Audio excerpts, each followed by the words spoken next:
مسئلہ صرف اتنا ہے معرفت الہی. وہ کیا ہے؟ صرف اس پہ نظر رہے اللہ کا حکم کیا ہے. لکیر کے فقیر نہیں بننا ہے. جب وہ جو کہے جب وہ جو حکم دے وہ کرنا ہے. یہ کہیں تو اور یہ کہیں تو. جب ہم نے حکم دیا کہ بیٹے کا بیٹا نبی ہوتا چلا جائے ہو رہا ہے. جب ہم نے کہہ دیا بھائی ہو تو بھائی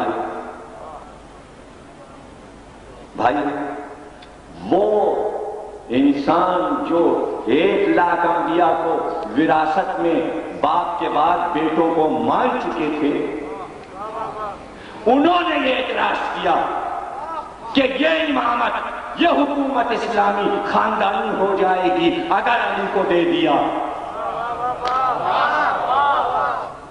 لیکن اللہ نے طے کر دیا.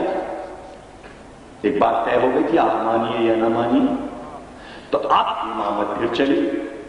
باپ پھر بیٹا پھر بیٹا پھر بیٹا. پھر اس نے اپنا اصول وہی اپنا لیا جو انبیاء کے سلسلے میں تھا کہ اب علی پھر ان کا بیٹا. پھر ایک اصول کو دہرایا پھر بھائی.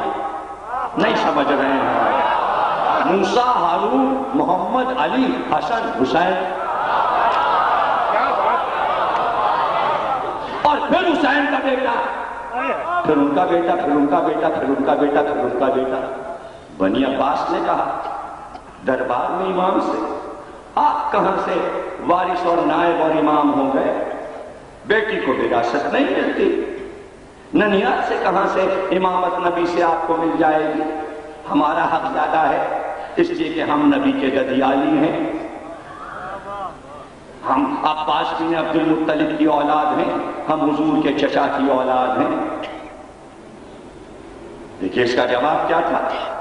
اس کا سیدھا جواب یہ تھا اور اس کو یہ معلوم تھا کہ یہی جواب دیں گے. جب اس نے کہا کہ میں حضور کے چچا کی اولاد ہوں، میرا حق زیادہ ہے، تو امام کو کہنا چاہیے تھا کہ میں بھی حضور کے دوسرے چچا ابو طالب کی اولاد ہوں، میرا حق زیادہ ہے. جواب تو یہی تھا. لیکن اگر یہ جواب دے دیا تو چچا چچا برابر ہو گئے. امام ایسا جواب نہیں دیتا جو قیامت تک کمزور ہو جائے. جواب ہی عجیب دیا. دیکھیں اس کا دعویٰ یہ تھا کہ میں اولاد محمد میں ہو سکتا ہوں جبکہ وہ نہیں ہو سکتا. بھائی سمجھیے گا، ابو طالب کی اولاد یعنی چچا کی اولاد میں نہیں شامل ہو سکتی. رشتہ دار تو ہوگی. یعنی عقیل یا جعفر محمد کے بیٹے نہیں ہو سکتے. تو عباس بن عبد المطلب کے بیٹے بھی رسول کے بیٹے نہیں بن سکتے. سمجھ رہے نا؟ تو اگر یہ جواب دے دیتے تو کمزور ہو جاتی بات. ثابت یہ کرنا ہے کہ میں ہوں محمد کے چچا ابو طالب کی اولاد میں، لیکن میں محمد کا بیٹا ہوں. اگر فوراً آیت پڑھ دیتے ابنانا تو اکڑ جاتا. آیت رکھی تھی لیکن دلیل کیسے تھی؟ اب دلیل سنیے گا. کہا ابھی آ جائیں تیرے سامنے. خلیفہ وقت سے کہا، عباسی خلیفہ سے، امام نے یہ بتا ابھی محمد آ جائیں تیرے پاس آئیں اور آ کے تجھ سے یہ کہیں ہارون اپنی بیٹی کی شادی میرے ساتھ کر دے تو کیا کرے گا؟ کہا میرے لیے تو فخر ہے، میں اپنی بیٹی محمد کو بیاہ دوں گا. دیکھیں اتنا شوق تھا اس خاندان میں بیٹیاں بیاہنے کا.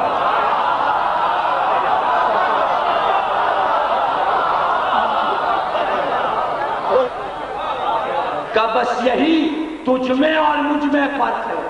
اگر یہی سوال محمد آ کر مجھ سے کریں کہ موسی کاظم اپنی بیٹی مجھ سے بیاہ دو، تو میری بیٹی محمد پہ حرام ہے، اس لیے کہ میری بیٹی محمد کی بیٹی ہے. یہ فقہ کا مسئلہ، اس لیے کہ میں محمد کا بیٹا ہوں.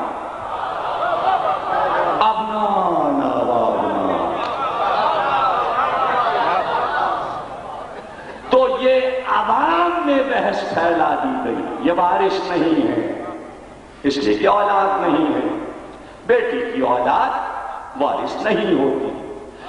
یہ بحث نہ نکلتی اگر زہرا کے حق کو پامال نہ کیا جاتا، وراثت دے دی جاتی تو یہ بحث نہ ہوتی۔ یہ بحث نکلی اس لیے کہ بیوی کو محروم ہونا پڑا، تو اب اس کو پکا کرتا ہے ہر ملوکیت کو۔ اور اب تک مسئلہ اللہ کو معلوم تھا کہ میرے اصولوں کو توڑ کر کس طرح یہ بحثیں ہوں گی، اس لیے انتظام اس نے پہلے کیا۔ یہ مسئلہ اس وقت اٹھے گا جب ظہور ہوگا، اور پھر یہ بات کہی جائے گی ہم آپ کو نبی کا وارث نہیں مانتے، اس لیے کہ آپ بیٹی کی اولاد میں ہیں، محمد کے دجال کا اولاد میں کا کوئی آئے تو ہم اس کو مان لیں گے۔ ابھی یہ کہیں گے، مطالبہ کریں گے کیسے میں اللہ عیسیٰ کو بھیجے گا، اور عیسیٰ کہیں گے بتاؤ میں نے نبوت باپ سے پائی کے پاس۔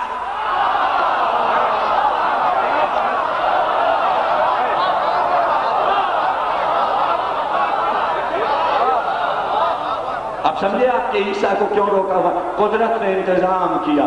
کیا مطلب ہے؟ آپ کو پتا ہے نبوت نہیں ہے نسخ جب تک کہ ایک نبی بنائے تو دوسرا نبی اس کی تصدیق کرے۔ یہ اصول ہیں، کچھ ہیں، یہ دینی مسائل ہیں۔ ایک امام ایک کو امام بنائے تو دوسرا امام تصدیق کرے، گواہی دے، نص۔ حضور علی کو امام بنائے تو دو گواہ حسن اور حسین، غدیر میں گواہی میں آتے مانگ، توجہ کیجیے گا۔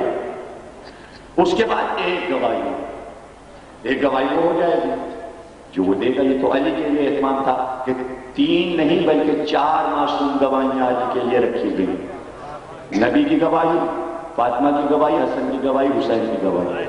سب سے زیادہ گواہیاں امامت پر علی کی ہیں۔ اس کے بعد پھر حسن امام، علی کی گواہی، حسین کی گواہی۔ حسن کے بعد حسین امام بنے، حسن کی گواہی، چوتھے امام کی گواہی۔ کربلا میں چوتھے امام بنے، 5ویں امام گواہی، حسین کی گواہی۔ 5ویں کے بعد پھر چھٹا امام بنے گا، چوتھے امام کی، 5ویں امام کی گواہی، پھر 7ویں امام کی گواہی۔ یعنی ہر آنے والا امام یہ گواہی دے کہ ہم نے آپ کی امامت کو مانا، آپ امام ہیں۔ اسی طرح نبوت میں بھی سلسلہ ہے۔ چونکہ امامت مہدی پہ ختم ہو رہی تھی اور مہدی کے بعد کوئی معصوم نہیں تھا، امامت کی گواہی صرف معصوم دے سکتا ہے، اس لیے عیسیٰ کو زندہ رکھ۔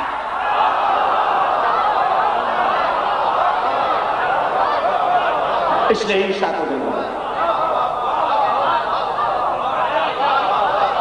کہ معصوم نبی آ کے گواہی دے آپ امام ہیں۔ لیکن پھر بات رہ گئی عیسیٰ کو ہی کیوں؟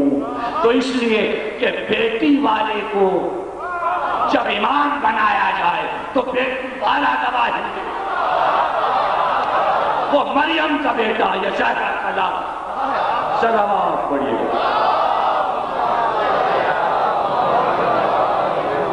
پروردگار عیسیٰ کو گواہی دینی کی تو نے اس لیے زندہ رکھا کہ مریم کا بیٹا فاطمہ کے بیٹے کی گواہی دے آگے، اس لیے زندہ رکھا۔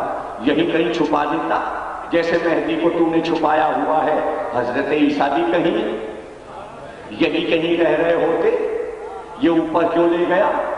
کا وزن بتانا تھا، اور وزن اس طرح نہیں بتایا جاتا۔ ایک ترازو لگا دیجئے، ایسے ترازو لگا دیجئے، جس پہ مال زیادہ ہوگا وہ کہاں جائے گا؟ جس کا وزن زیادہ ہوگا وہ پلہ نیچے جائے گا، جو پلہ ہلکا ہوگا وہ اوپر جائے گا۔ امامت کا وزن یہ تھا کہ زمین سے مس ہو جائے، عیسیٰ کا پلہ ہلکا۔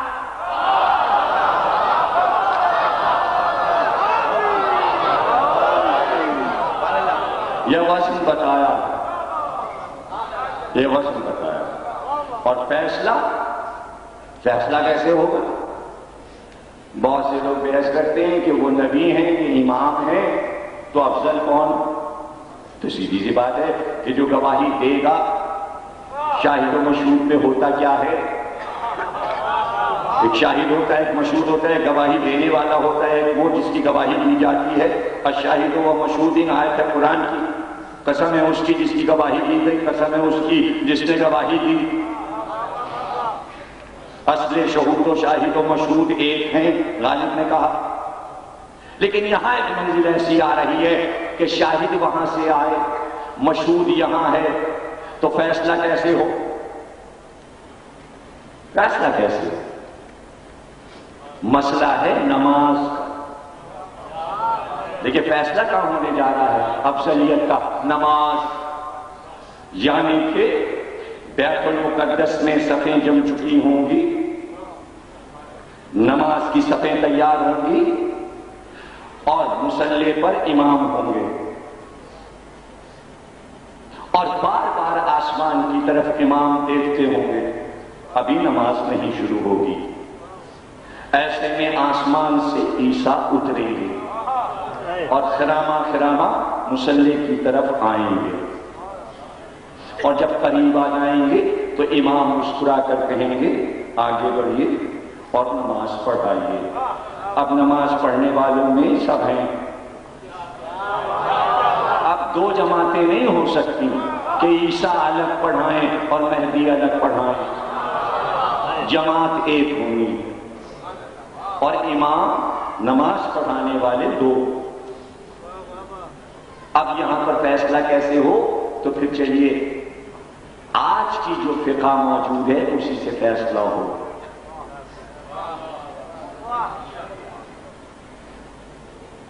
تو اب اگر دو امام برابر کے آ جائیں تو یہاں پر تمام علماء نے فقہی مسئلہ لکھا کہ کون نماز آگے بڑھائے اور پیچھے کون، آگے کون بڑھے۔ تین باتیں لکھی، آخری کہہ رہے پیچھے تو بہت سی باتیں ویسے چھوڑ رہا ہوں میں کہ کئی مسئلہ ہے، کتابوں میں دیکھ لیجیے گا۔ پہلی بات یہ دیکھی جائے کہ علم فقہ زیادہ کون جانتا ہے۔ اگر دونوں برابر ہوں تو بھی فیصلہ نہیں ہو سکتا، تو پھر یہ دیکھا جائے عالم کون بہت بڑا ہے، سب سے زیادہ علم کس کا ہے، اور اگر دونوں کا علم برابر ہو تو پھر فیصلہ نہیں ہو سکتا۔ اگر واقعی آپ معرفت سے سنیں تو کھڑے ہو جائیں گے، تیسرا اصول سن کے آخری کا فیصلہ یہ ہے کہ پھر دونوں اماموں میں یہ دیکھا جائے گا دونوں میں خوبصورت زیادہ کون۔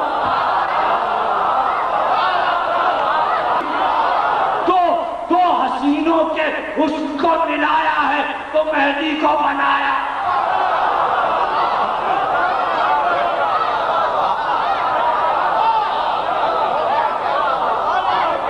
تو اب عیسیٰ کیا کرے؟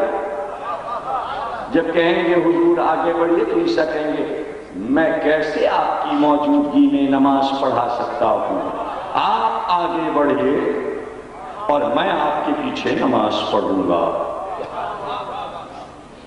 یہ فخر یوسف ہے، چلو حسن پر ہی فیصلہ ہو جائے۔ اچھا کچھ نہ صحیح، جملہ ابھی آ گیا، پھر بات تو یہاں پہ ختم رک رہی تھی لیکن جملہ آ گیا۔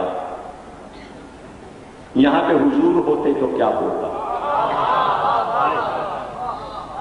یہاں حضور ہوتے تو عیسیٰ کا حسن زیادہ یا حضور کا حسن زیادہ؟ اگر حسن پہ ہی فیصلہ، اچھا حضور نہیں ہو جائے، یہ شبیہ حضور تو ہیں کہ انبیاء شبیہ کا بھی احترام کرتے ہیں۔